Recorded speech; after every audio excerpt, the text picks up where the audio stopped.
this guy, like let's take Orange Juice Gaming. Yeah, so Yeah, Orange Juice Gaming always is on the one of the top YouTubers for Supercell, 3.5 million subscribers. You see his channel; it's pretty much 3 videos of top Supercell games all the time.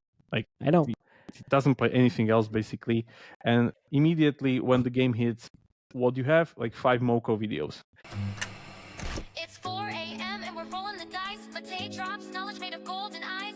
Felix with ads making those coins rise. Jack up designs, worlds chasing the sky. We're the 2.5 gamers, the midnight crew. Talking UA adverts and game design too. Matei, Felix, Shaka bringing the insight. We're rocking those vibes till the early daylight. Matei, UA, master eyes on the prize. Tracking data through the cyberspace skies. Felix stacks dollars like a wizard in disguise. Jacob's crafting realms lift us to the highs. 2.5 gamers talking smack. Slow hockey stick, got your back. Ads are beautiful, they light the way. Click it fast, don't delay.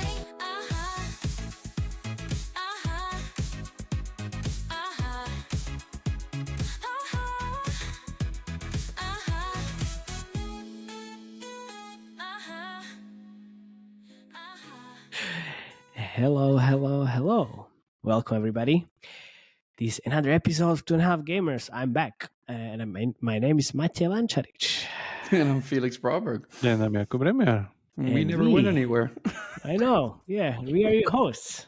And I'm not on Tahiti, or what the fuck was it last time? Tahiti. I don't know what you said, but it was so funny. Anyway, we said you said you're on secondment to Tahiti. Yeah, there you go. I have whatever that means.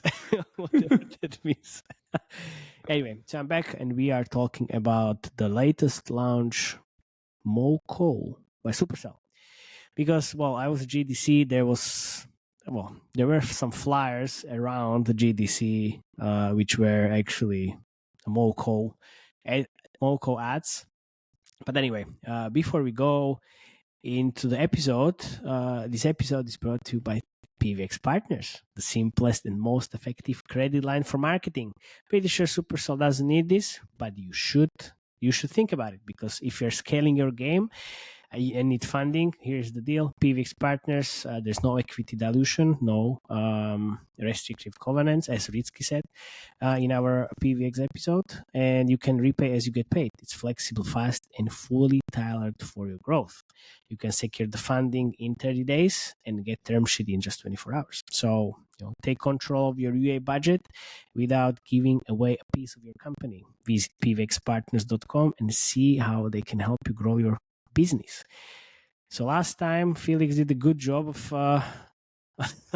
say pvxpartners.com. I mean, at least I can say tailored instead of Tyler. I don't know who this Tyler person is you keep talking about, but we need to have him on the podcast. It's mine. My Taylor. Okay, fair enough. Okay, fair enough. Yeah, Hi, anyway. I'm Tyler. I'm Tyler. I met Tyler. Welcome to this year's episode. I'm sure. Yeah. Okay, let's actually try to stream this wonderful game, because Supercell as usual, you can't play it on your emulator. So Jakub is far.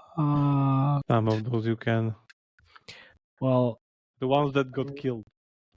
Yeah, good. So here you go. This is me playing the game. Now I can talk, because I can't do multiple things. Don't worry, you focus on the game. Me and Rima will take it from here. Yeah, okay. Especially you. Yeah. Oh, that could have been a good rewarded ad spot. For sure. Yeah, that could have been a good rewarded ad spot. We're not set in a video game store. There's no bear. Yeah. Quite close to video game store, man. Yeah. Ooh, okay, so let's go from the beginning as usual. So we're reviewing MoCo, what's happening? streamlined action RPG by Supercell that we already reviewed in the soft launch, if I remember correctly. You remember correctly. Yes, and now it went into global launch, which is, by the way, it seems that there isn't really that much hype as it was during what do you mean? Squad Busters and everything, like a new Supercell game global launches. No Chris Hemsworth advertising. No. That. So I guess it's more like a stealthy global launch, especially because the game is, or as I understood, in first 48 hours was invite only. So they went. It's still invite only. Still invite only. Okay. You can just get the invites a little bit more often, and as soon as you actually achieve level 5, you can share. Yeah, your invite code invites for 3 people. Yes, and then if you use those, you get 10 more. Yeah. So which is an interesting spin. I will talk about it. It's like similar to Deadlock, like we played before, but that game never global launch. Deadlock is quite dead, man. Like Deadlock is quite dead. Let's just say that. Yeah. But anyway, so their global launch, the game, it's definitely very polished and seems finished. Well, it's very far from finished. Even Ilka mentioned that in his of course, because it's free to letter. play game. But how I mean is that the main, like compared to something like Project Rise, it's much more finished. Because it's coming from Finland. Jesus! One thing I need to note here, and this is quite important, is that Supercell acquired Phantom Game Labs in 2023. Oh my god, this again? But this is the facts, man. So this is a studio that has a game called Rift Busters, which looks quite nearly the same as MoCo. Because my suspicion is that from that point on, they got like some kind of engine support or whatever know-how from that company. I don't know what will happen with that game, because my guess is it's going to be delayed indefinitely, because why it should Backyard Monsters. Why it should compete with another kind of a similar game in Supercell portfolio. But yeah, let's see what happens there. But anyway, back to MoCo. So what this is pretty much like a streamlined version of action RPGs on the market. Like think of it like streamlined Diablo, basically.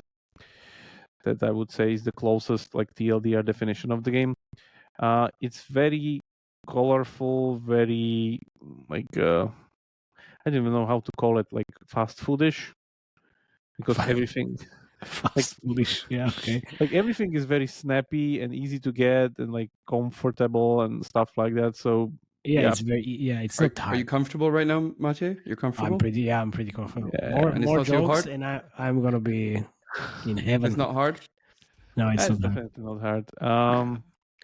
Yeah, so the inventory, if Matej can for now leave, he finishes quest anyway, so let him zip out. Exactly. And let's just go around like what we have here. So the game starts in the room, which is like the video game store, as Felix likes to say. So this is basically main menu that's like put into like a 3D space that's there. Oh, nice! So many. Oh, okay. Wait enough. Wolf stick. Definitely. Really? Wolf stick. We liked the Techno Fist last time, but we always use them. So maybe we should do another one. Using Wolf stick. Yeah, that's what I said. That's what I saw, because I was kind of using that Wolf. Yeah. Exactly. Okay. Anyway, if you this is so annoying. Okay, thank you. Okay, just leave me alone. Okay, thank you guys. I know, but we are actually recording a podcast. Just I wanna leave this. Don't need to click anywhere. Just click on the I'm draw. trying. Right. I'm literally trying to click anywhere else. And I need to go here and claim this. Now I can leave. Now you can. Okay, so let's start with the inventory. There's lots of stuff in the inventory, but still pretty simplistic. It's the same thing as it was in the beta. Yeah, it's kind of the same. So you have your main weapon, which is your main weapon. Usually, every piece of gear is very ability focused, meaning that everything has their own kind of flavor, functionality change, stuff like that. Those things aren't your usual action RPG stat holders like plus HP, plus damage, whatever things that does nothing. Everything here really, like, it's more kind of similar to something like Devil May Cry, or I don't know, like some of these like console hack and slash action RPGs, where you have like every weapon is pretty much like an entity of itself, like we have here. Then we have some auxiliary slots, 3 of those, which could be swapped for stuff like gadgets, which are basically abilities such as self-healing, area damage, monsters, stuns, or whatever stuff like that. Fireworks, boom, there's built-in damage. Yeah, there's built-in dodge skill, which is like the movement ability, which is these days like pretty much necessary with every single action RPG. It just needs to be there. Then we have the mount, which is I guess just the visual. No, move it's 50% faster. Yeah, you can move 50% faster, but you can't take damage. The moment you take damage, you dismount it. Yeah, exactly. And then you have those trinkets or passive skills, whatever. So these are like the usual kind of passive thing that you could expect, like vampire aura or like additional lasers shoot from you or area damage from smelly socks around you and stuff like that. All the usual kind of nonsense.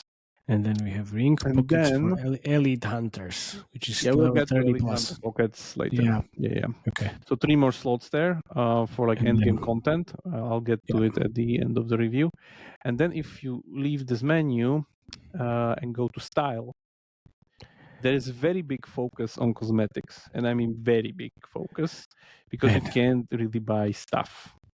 I mean the gear.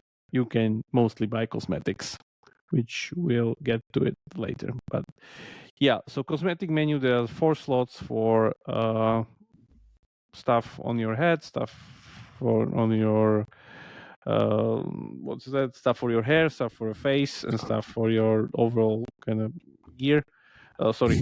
Visual, and then 6 emotes, and that's it basically. So that's for the visual thing. Yeah. If you leave that and we go to this whole menu, if we go to the left and we get actually to the shop, you can see immediately that the whole shop pretty much start with those cosmetics, like the offers that you would expect, like the first ones, like in Brawl Stars shop. Yeah, this is all cosmetic. Then you have these merch drop gachas, which basically means cosmetic gachas, where a few of these have the hard currency, which are these MoCo gold coins or whatever. They were going to premise, it's a box gacha, by the way, which means a gacha where if you pick a part from it, it's no longer being given again. So you eventually get to the end and like take it all. No multiples of... Yeah, no duplicates. No duplicates. Yeah. If we go back to the other one, like these are kind of quite similar, by the way, like at least it's like make a bit more effort to be put into this. Come on, it's like a different shades of gray. Exactly. if you go rose quartz and moonlit shadow, it's actually that's what it is. That's what it says. Basically. So if you go to starter style gacha, this is the one that's like kind of free, where these tokens that you get here, the merch tokens, are found in maps, which you unlock, and each map has 10 chests, and each chest has 10 tokens, so that's there. And again, you roll through this and kind of complete it quite fast. You can get 10 of these every day for free, actually, as well. Yeah. So this is like the noob gear. Then we have gifts. One more.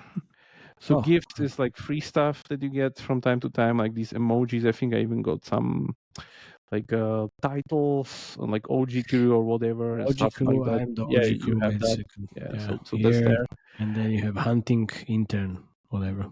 Yeah, hunting intern, whatever. Go back into the shop, and then so daily freebie. No, one more. So daily freebie is okay. We were there, and MoCo gold packs is that hard currency that you would use for those like more premium cosmetic gachas. That's it, and that's the shop. And if you have content creator burst, you just put 2.5 gamers. We'll earn the money. Of course we won't, but we could. Yeah, we'll get to creator program later. Let's X that, and let's go into the icon on the left, which is the battle pass. Oh, here. Oh no. No. That is the chat. This one. This is the battle pass. So it seems that it's very cosmetic. There is theoretically some power within it because you get XP and you get these chaos chests, chaos shards, chaos chest, and this is the let's say the main progression of your gear is unlocking these chaos chests, which you get from farming. And what you get from them, you get upgrades from your like current gadgets and modules that slowly unlock, and it's basically like a gacha on rails because you don't have any gold to upgrade or choose which one you want to upgrade. You just get them directly, and the moment you get them, they upgrade. So it's completely on rails. Like, you don't decide anything basically. What you can do, you can a little bit speed it up through this battle pass, which is if you click on get button, I think it's $9.99. Yeah, it's $9.99. You get the exclusive seasonal skins, whatever stuff like that. All of these, which I don't even like. We'll get to it. So, and that's it basically. Like, this is the most amount of power that you can buy, pretty much, which quite is just different from Squad Busters first iteration. Huh? Of course, like Squad Busters, where you could buy direct key consumables, like unlock more things, like, and mega characters. No. So yeah, this is it's like, I don't know. I'll talk about the, like, let's finish the feature set first, and I'll talk about the monetization model later. Then if you go to Portal, there's the main content of the game basically. Here you can get the invite, so you find this useful, or you just ping me. Okay, so we have worlds Siege. which are basically these non-stop open world dungeons where if you go in, there are shit ton of players that are killing stuff. You usually have quests. The best thing, in my opinion, is that there's like these like 5-minute events when they spawn some very, very good like XP bonuses or whatever, and just the whole server kind of goes in, and there's like 40 players roaming around the map, like killing everything, just like free XP and stuff.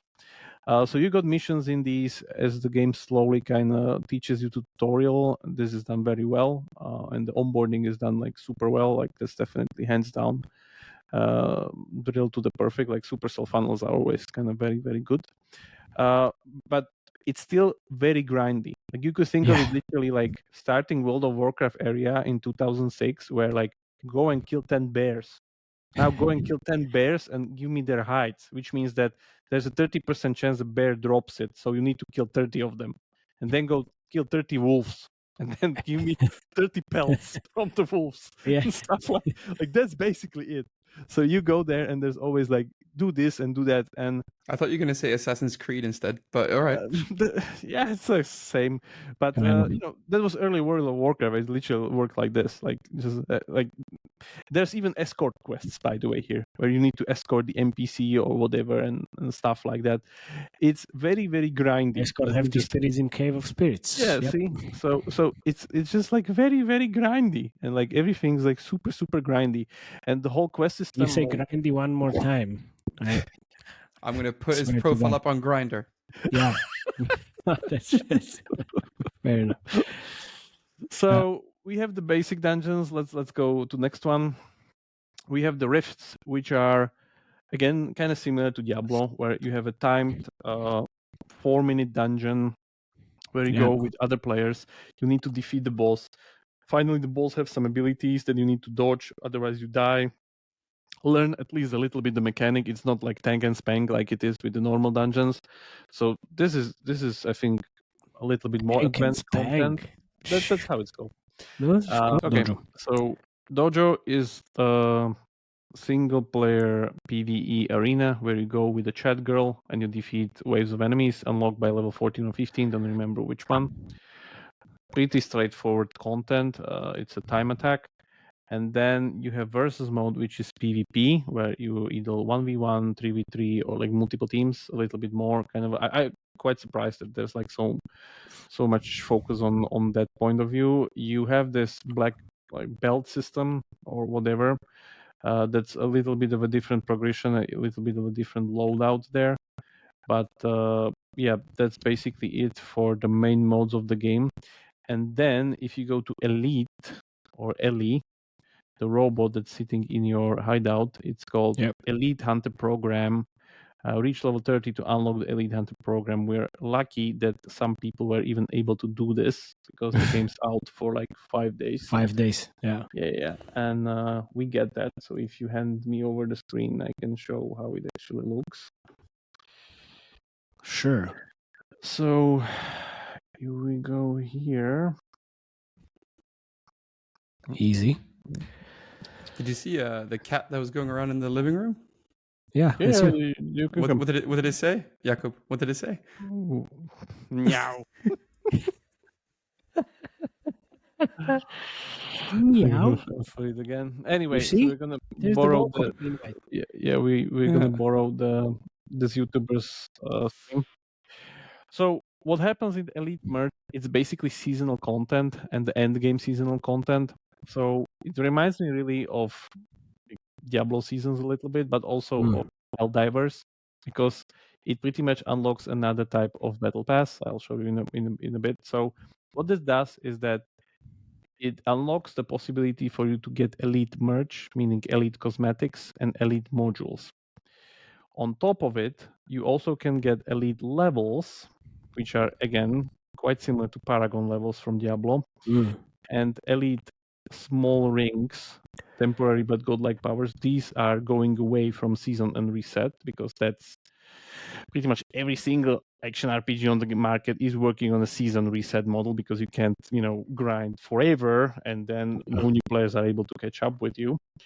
And elite projects, I guess those are just these like top quests that are there. We can show them in a second as you move in. So this is the battle pass, the elite pass, sorry, that if you pretty much get these and start to do the quests, the elite quests, you get points into this. If I understand, these are the Do you see the wolf there? Yeah, it looks like me. A little bit, yeah. It's armor, man, not hair. Oh, It is hair. It's No, hair. It's not. It's hair. It's hair. Okay. So if I understand Against correctly, one. you can buy these two only if you have the elite pass. Yeah, for There you go. $24.99. Yeah. And then all the rest of these goodies that you have in the pass, where we are, blah blah blah. Yeah, the rest of these you can buy from those tokens normally, even if you're a free-to-play player. You just need to like hit level 30 and start getting these from the quests. So that's there. But again, it goes similarly as Helldivers, where you like complete one page, and again, you spend 150 tokens in that first page, then you can progress and unlock the second page, where you get again a module, you get some of these whatever cosmetics. Yeah, here we have the Elite Hunter program. This is pretty much like seasonal quests. I don't know, reach Elite Hunter level, whatever, 10, collect small rings, hunt Mega Church, Smasher, whatever, like the usual thing, like pretty much kill endgame content of the game consistently and daily. That's basically summarized. That's it, basically. Yeah, that's it. So like again, very similar to something like a streamlined version of like Diablo Seasons or what PVX does there. Yeah, and there's of course the leaderboard. Everybody's going after that one, and yeah, I think we can show a few of these things. So let's say this is a like elite ring, one of those that will be going out if the season resets. Those will live in those 3 slots that are reserved for the Elite Hunter program. You see, it's kind of pretty strong because like 7% of damage just from one slot is a lot, and I think Also, it's not even attack speed as well. Yeah, and it's not even leveled up; it's on level 2. So imagine this would probably can scale up to something like 10 or 15 easily, and you have like multiples of these. Then we have what we have. Yeah, precisioning weapon, critical chance is always the best stat to go for. So why not? And then the thing is that as the creator is showing here, new worlds of course unlock after you complete the Elite Hunter program, because again, Elite Hunter program 20 required, which means again another. I mean, how can this guy? I mean, I know how he plays this basically the whole day. No, you switches people. Like one sleeps, the other plays. Oh yeah, that's true. Fair enough. That's how it's done. It's insane. It's insane. So basically, the quests that you would have normally there, as Matthew showed you, the projects now turn to elite projects, and it's pretty much like, same but different, where it's just harder content and more stuff there, but the principle and the scaling is pretty much the same. So that's there. Those were the dojos. I think they also unlock like pretty much every single type of like content type unlocks like additional like harder difficulty of content. Here you have the versus one, and that's it pretty much. Like definitely not that big. What I should say. What do you mean? I can say that there was this announcement from Ilka, which he basically published on the Supercell website, which says, so we decided to greenlit MoCo for global launch. You will need an invite to join. And then if you know anything about Supercell, then you know we're about risk taking, truly believe in MoCo, and can't wait to see where it goes. This is really a risk. Wait, hey, Angela, this launch isn't like anything we've done before. To join MoCo, you need an invite, then blah, blah, blah. Our commitment is long term. Rather than going for scale immediately, we want to learn what works, make improvements, and build MoCo together. We are playing the long game and want our community of hunters to be able to give direct feedback and help the future of this project. So, isn't that what a soft launch supposed to be? I just don't know if it still applies. The Supercell is looking only for games that make 1 billion a year. Yeah, maybe yes, but not from day one, I guess. I'm not saying day one, but like, still, yeah, I think this is a bit. Yeah, like let's look at the numbers. Different. I know the shit because it's just 4 or 5 days. Like we have like Saturday's numbers, which says 400k downloads a day, so which is a lot. Probably. Yeah, probably. Instantly, US is not the biggest one, but again, this is very shaky because it usually rolls. So we'll get to it. Revenue is kind of trailing on 50 to 60k a day, which again could be irrelevant because it could like recalculate, but still it means it's not big yet. And we know that for sure, because if you look at top charts metrics, which are just taken from the the tables in the stores, MoCo is trending on 27th place in iOS US store on download charts, but it's nowhere to be seen on the grossing charts. Go on Saturday instead of today, or are you on Saturday? I'm on today. Let me go. Okay, go yesterday because I think I saw it a bit higher yesterday. So 18, yeah. Yesterday was higher, but it's the download charts, not grossing charts. Yeah. And if you go to the last grossing charts on like 100, I mean, it's 50k together on all the geos. Yeah, it's 50k altogether, and this is what like 43k US iOS only. Yeah, that's the requirement to get on this table. So yeah, that's not there. So I want to say, I think they just started releasing games more often because it was just, took a long time to get somewhere, and they were just kind of iterate on the go because that's what happened with kind of Brawl Stars, I guess. But the thing is that kind of like, let's talk a little bit about the design philosophy of this game regarding the monetization. So you have like heavy cosmetics, and then you have what? Well, Battle Pass. Yeah, you have the Battle Pass, but the Battle Pass, it's like I don't know. So wait, you need scale, right? Yeah. But RPGs work on power. Like it's HP damage scaling all the way. People care about it's a power fantasy game. So pay for comfort. Yeah, so what you're saying is so what you're saying is that Squadbusters was too heavy on the monetization and MoCo is too not heavy on the monetization. Yeah, Squadbusters was heavy on monetization, but that game had a problem that it was a PvP game. PvP games cannot be heavy because again, people don't like when they're getting steamrolled by other players by wallets. Stage switch monetization. Stage switch. Yeah, maybe. Pretty much. But in PvE games, man, like Raid Shadow Legends or whatever or stuff, like you don't care because you're just using your wallets on the monsters. You don't like PvP is an afterthought in these games. So I don't know. Like for me, it seems that I would expect it that at least some kind of a gacha with power progression would be there, but it seems there's zero of that. So I don't know. I'm kind of and the biggest thing that kind of scares me, or not scares me, but like this is the biggest problem with ARPGs. I'm playing ARPGs all the time, pretty much from my childhood, and I've been playing stuff like Diablo and Path of Exile for like last 20 years. It's that Endgame is very hard to do with these things because it gets so like more of the same all the time. The Helldiver syndrome. Not Helldiver syndrome. Like this syndrome has been all over the place much more sooner, and the only guys that were able to figure it out were guys from Path of Exile, because they created this like university requiring endgame content atlas map or whatever that's like so hard to even understand that like I don't think so like streamlined version of this will work, because at some point like this diminishing numbers will kick in, meaning that of course you can have a different map, you can have more damage, you can have more whatever, but in the end it's like a scaled Excel sheet. Like you need different functionality for this thing to kind of add flavor into it. That's what Path of Exile is also doing with their seasons. They're radically changing the game every 3 months with like a new league mechanic for it to work, which I don't know how this thing's gonna work. I'm even more pessimistic than I was with Squad Busters.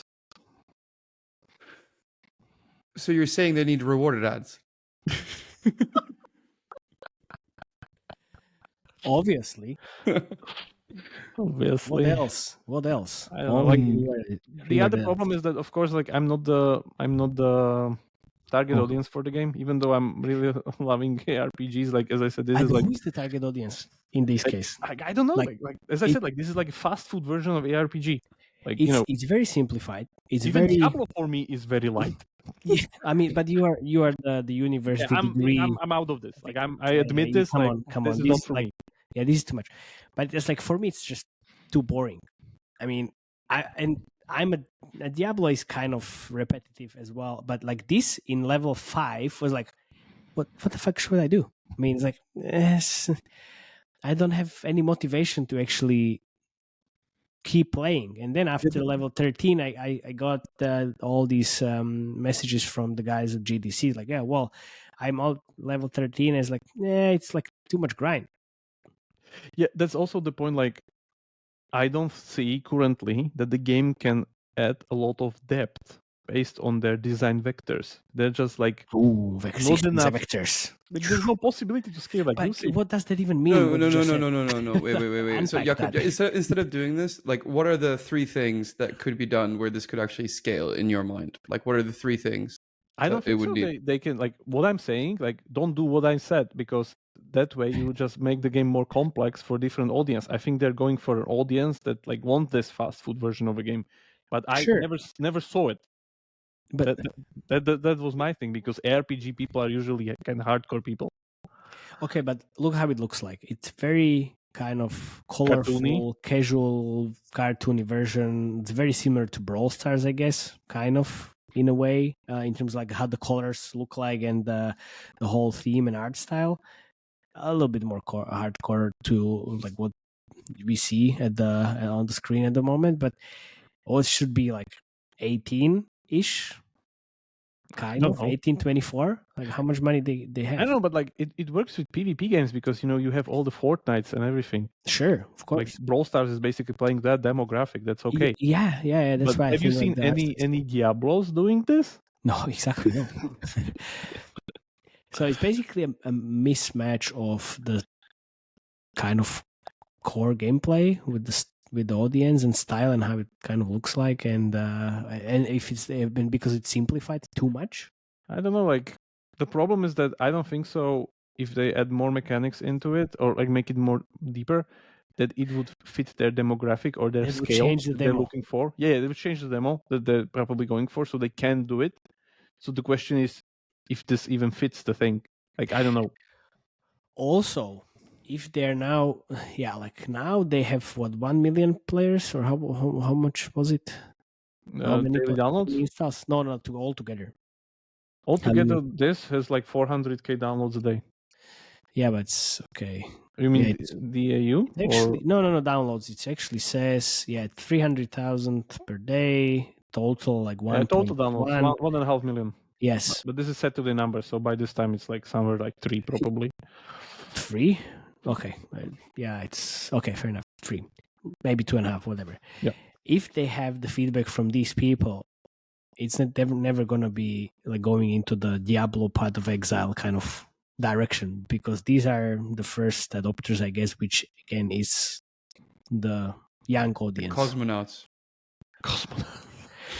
It's called golden cohort, man. Golden cohort. Well, but is it the golden cohort? I mean, it is. It is a golden cohort. Yeah, because those are people that are going through the friction of using fucking QR code. No, I see. Okay, we can grind this, but should we talk about? I'm just gonna go to the direct marketing. Right. Yeah, that's where I wanted to go. Good. Yeah, because this is a golden cohort because these are all the Supercell fanboys basically. Yes. Because they're using all their channels paid creators, which some people from Supercell says that it's basically for engagement, but honestly, think about it.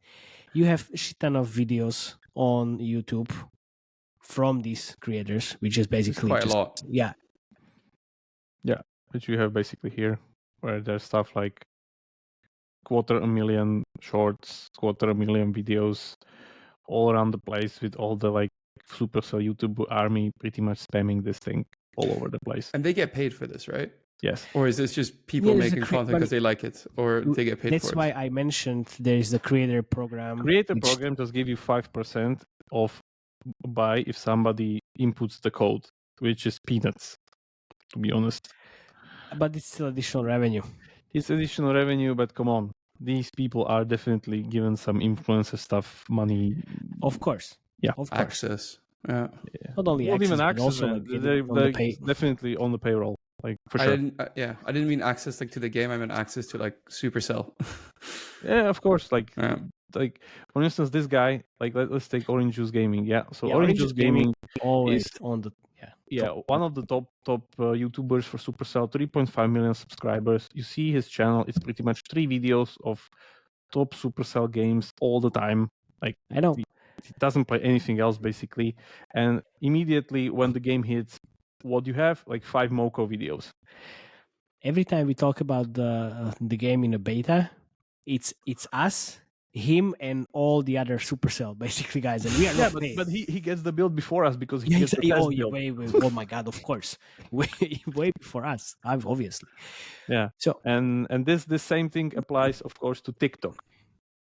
With also all the TikTok people, and it's really telling when you go through these. And for instance, where was all Supercell? Yeah, it's all Supercell. So let's say we have this creator where he just posts Brawl Stars videos. Why should he even post MoCo? Because it's different genre for these people. Bam, there's a MoCo video in his feed immediately, and this goes on and on. And those have 500,000 views each.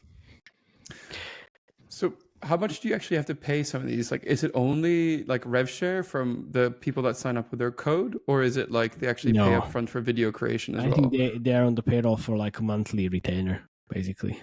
You think so? I think so. Yeah. So they have a deal you need to make X amount of videos for XYZ. I mean, Supercell is still quite light on the revenue share and monetization. So I think this is just look, guys, we love you. Here's some money, and also guys, if you know how Supercell, I mean, they have a creator program. I was actually talking about it. They paid a lot of money to the creators. Let me just put it up. But creator program is the thing that you said. Input the code into store, they get 5% of kickback. That's it. You need to roll into that to be certified, whatever Supercell creator or something. Yeah. That seems to me paid UA. Yeah, it's influencer marketing. It's let's call it what it is. It's very simple and it's done perfectly well. I'm just kind of baffled that it's not being talked or called how it is. I was actually talking about this. So, and I've wrote the future of UA, which is creators in mobile UA. And in 2018, so Supercell opened this OG content creators and asked what they want, and they said creator program and portal. So they have tiered reward system, creator codes, and Supercell has recruited over 1,000 of creators. They claim some creators grew the viewership by 600%. So you have the robust creator program offers the benefits: creator Discord channel to share tips, knowledge, and network; first access to previews and create content before launch; earn money for in-store in-app purchases. That's what we said. Exclusive first looks, tools, access to Supercell support; Fun Kid Media Kits. So we have all of these, and there's some Elixir currency and different things. So yeah, I mean, not bad. And the creators earn exclusive merge and skins, whatever. But still, no, like this is campaigns and other promotions. This is why they can use reach. That's the thing. This is why they can use fake ads, because they're already doing this, which is going directly against the spirit of fake ads. Yeah, look. So there's the product owner of Supercell program, creator program says like they believe it's better to focus on the relationship you're building and not just use the creators for views. I mean, I guess that's where the engagement comes from when we were kind of discussing this with the Supercell guys. Yeah, like what is going on with your camera? It's like it's been zooming in and out like you're the hot girl in a movie. Like I know it's trying to bother you probably. It's working. Yeah, but what I mentioned here is that the videos and everything, like think of it as like it's not like one press of a button; it's like constant flow all the time. Of course. Like the Orange Gaming guy is whatever He's doing all this for over the years. place. Yes. Yeah. Yeah, of course. And they constantly talk about like how they're flown to fly over them to Helsinki, basically to Supercell HQ, show them around, and give them kind of royalty treatment because again, this is their like UA soldiers, basically. Yeah, of course. Yeah. This is the UA. That's basically so because then everybody's like, oh well, there's no UA. Well, this is the UA basically, and I know it's organic, but not really. Exactly. Right? Yeah, exactly. It's like a new. It's like a new thing. In UA, we call this misattribution because this is exactly what it is. It's not, I mean, you pay these guys, and they bring you installs. That's paid installs. However you want to look at it, it's different UA. Yes, it's not Facebook, TikTok, Google, whatever uploading. No, of course no. But it's still paid UA. Yeah, like would you get these? Would you get these downloads if you didn't like some of these organic downloads if you didn't hire these creators? You will get way less than what you see at the moment. That's the thing, way less. And I can say these flyers and everybody Supercell changing their titles to match the MoCo. That was really funny. So clever. And keep in mind, it's coordinated. Everything's coordinated to the point that, like, at the second, everybody does the same thing. Yes, yes, for sure. Like this was very well prepared. Heads off, really good thing. But it's around GDC where it's true that there are like people from the industry, like they want to see all the convention, blah blah blah. Nobody cares, man. But nobody cares about the developers. Exactly, nobody cares. No, nobody cares. I couldn't even play the game because I had shit tons of meetings. I downloaded the game. It's like, whoa, okay, great. But the marketing shtick with the posters on GDC was just like because we can. That's the thing. Yeah, exactly. But the thing is, like now people will start saying, "Oh my god, this is great. We are gonna do the same." And they're gonna fail so much. Everybody who's trying to do the same as Supercell is gonna fail. That's what always happens. Exactly. They done it because they could, and it made my day. It was great. Should I do it? Absolutely no. Should you do it? Absolutely no. I mean, fine. You're not Supercell, and the camera says exactly the same thing. No fucking way. But. Are you doing that on purpose? Because it's like winding me up so much. Like I need to just stand up and take that camera and throw it out the window. Yeah, don't worry. This is amazing. I love it. No, anyway, just back to MoCo. So all these, also the invites and everything. It's I think it's just another hurdle. And even if this wasn't there, this is just something which is called, a viral effect, because then you need to invite all these other people, but you would get into the game anyway because it's Supercell and it's a new launch. That's it. And everybody wants to play the new Supercell game. Everybody. So I guess that with combination of all these YouTubers and creators, then you have 300,000 installs per day. How long this can work without the actual paid UA on the UA channels? Maybe another week. This is the thing that like completely bogs me, that like on one hand we're talking about like all the heavy hitters from China with like Whiteout Survival and Last War, like using everything they can to lower the CPI. They're throwing the kitchen sink at they literally UA, throw kitchen sink at you, and then you have this against it. Like, it's a different mentality, man. Like it's a different mentality. It's just same market, same money, same players. But the crazy thing is, like, it works, right? Like Brawl Stars. Like, wait a second. Wait a second. Let me go a little bit back. It works for Brawl Stars. They fucking started pumping so much money into that game when they turned that shit over into the rocket ship. Like you can't say like it works. It works to a certain scale and certain extent. If you want to really scale the game, then you start doing UA, which they started with Brawl Stars. That's it. You can have all the creators in the world. It's not endless. They also have some like a number of their followers. That's it. Simple as that. Yeah. Which I don't say it in a negative way. It's just like, this is how it works. Welcome to the gaming industry. Thank you very much. No, yeah. So basically, to sum it up, we're definitely gonna keep this on the radar as usual. I'm curious myself. Like as I said, I'm kind of pessimistic. Like the game, don't get me wrong. You're always pessimistic. What are you talking about? Yeah, I mean, like, yeah. No, just wait a second. Nothing new. We'll do next review. I'll show you which I'm optimistic. Yeah, I know. No worries. But just saying that the end game will be probably the key, and I think they probably need to kind of add some flavor mechanic or something that, again, similar to like streamlined version what Path of Exile does probably, or something like that, because it's gonna be very repetitive.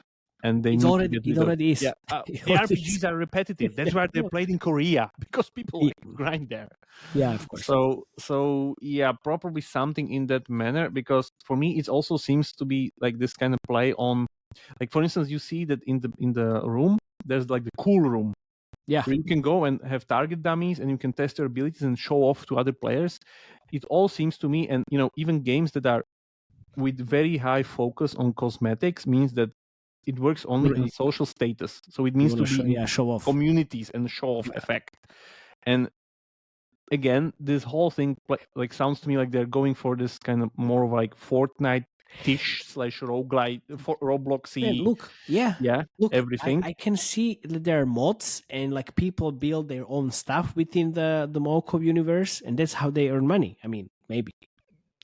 Yeah, just saying. But the thing is that it's still an ARPG. Sure. Yeah, we'll see.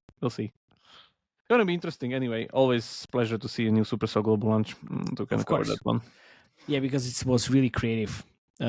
Just honestly, this stuff went down the LinkedIn. Let me just explain that quickly. What happened? Like everyone in the industry kind of saw that basically a bunch of people at Supercell, they changed their job title to Chief Chaos Agent at a bunch of people, pretty much exactly. And the thing is, Ilka.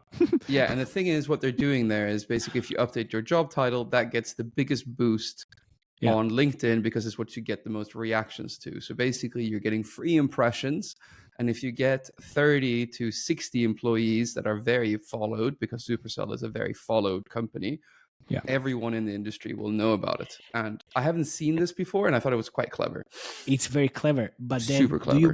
Do you want the gaming industry to play your game or players to play your game? I mean, that's simple. But this is again in the same category as because we can. Yeah, exactly. But exactly. I mean, it was pretty hype. It was pretty hype. Of course. Yeah. Just kudos, guys. Of course. That's the brand identity thing, but not against the game, but against the company. It's against the company. Yeah. Not performance marketing. I'll see you on the other side of the revenue. Thank you very much. Thank you very much for listening.